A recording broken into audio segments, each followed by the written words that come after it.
તો ગુજરાતમાં ભારે વરસાદની આગાહી કરવામાં આવી છે। બંગાળની ખાડીમાં નવી સિસ્ટમ સર્જાતા સૌરાષ્ટ્ર સહિત સમગ્ર ગુજરાતમાં ભારે વરસાદની આગાહી।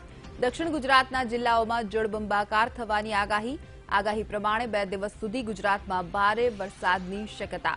તો જે રીતે સત્તાવાર રીતે ગુજરાતમાં ચોમાસાની શરૂઆત થઈ ચૂકી છે।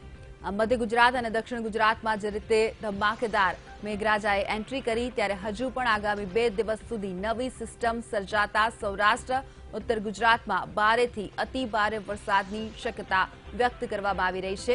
આજે પણ ગુજરાતમાં ભારે વરસાદની આગાહી વ્યક્ત કરાઈ છે।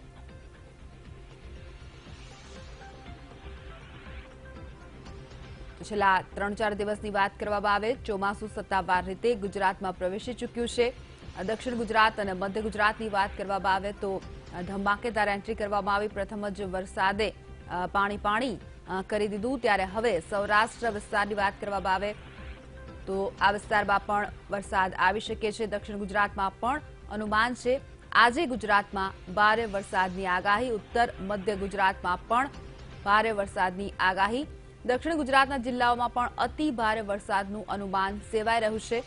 જે રીતે સત્તાવાર રીતે ચોમાસાની શરૂઆત થઈ ચૂકી છે। બંગાળની ખાડીમાં નવી સિસ્ટમ સર્જાતા આજે અને આવતીકાલે ભારેથી અતિ ભારે વરસાદની આગાહી કરવામાં આવી રહી છે।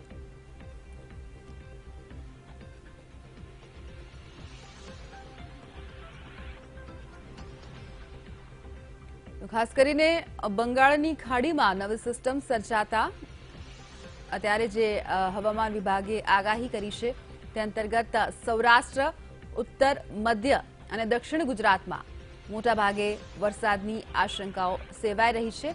આપ જોઈ શકો છો દ્રશ્યમાં પણ કે જે રીતે સિસ્ટમ સર્જાય છે બંગાળની ખાડીમાં, કે જે વરસાદી વાદળો છે તે ગુજરાત તરફ આગળ વધી રહ્યા છે। આજ અંગે વધુ માહિતી સાથે અમારા સંવાદદાતા કલ્પિન અત્યારે અમારી સાથે જોડાઈ ગયા છે। કલ્પિન, આજની જો પરિસ્થિતિની વાત કરવામાં આવે વરસાદને લઈને તો કેવી દેખાઈ રહી છે? ગુજરાતની અંદર જે ચોમાસાનું સત્તાવાર રીતે આગમન થઈ ચૂક્યું છે, ખાસ તો જે હવામાન વિભાગ દ્વારા આગાહી કરવામાં આવી છે આવનાર 2 દિવસમાં ગુજરાતમાં ભારેથી અતિ ભારે વરસાદની આગાહી હવામાન વિભાગ દ્વારા કરવામાં આવી છે। આ સાથે જ તંત્ર દ્વારા પણ જે તકેદારીના ભાગરૂપે રાજ્યના તમામ જે મોટા મહાનગરો છે એ મહાનગરોની અંદર એનડીઆરએફની ટીમો પણ તૈનાત કરવામાં આવી છે। ખાસ તો વાત કરીએ તો અમદાવાદ, હિંમતનગર, ગાંધીનગર અને વડોદરા સહિતના અને સુરત સહિતના જે શહેરો છે, શહેરોની અંદર એનડીઆરએફની ટીમો તૈનાત કરવામાં આવી છે।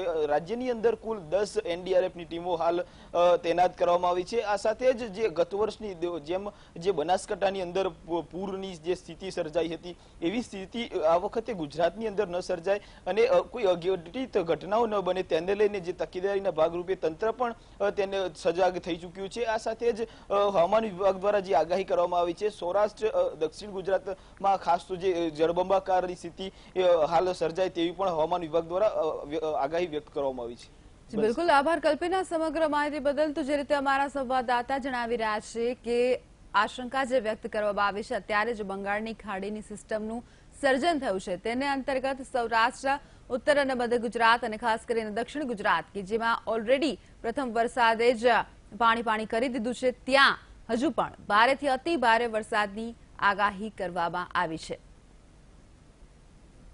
24 आवर्स में गुजरात में सब्सटेंशियल रिडक्शन इन रेनफॉल होगा। मतलब रेनफॉल गुजरात का जितना बारिश हुआ है उससे काफ़ी कम हो जाएगा बारिश, खास करके साउथ गुजरात को and even east central part of Gujarat को। फिर भी हमने heavy to very heavy rainfall 1-2 जगह में होने का संभावना है। तो कौन सी जगह? जैसे मान लीजिए ईस्ट सेंट्रल गुजरात में लाइक दाहोद, पंचमहाल वो सब एरिया में हो सकता है।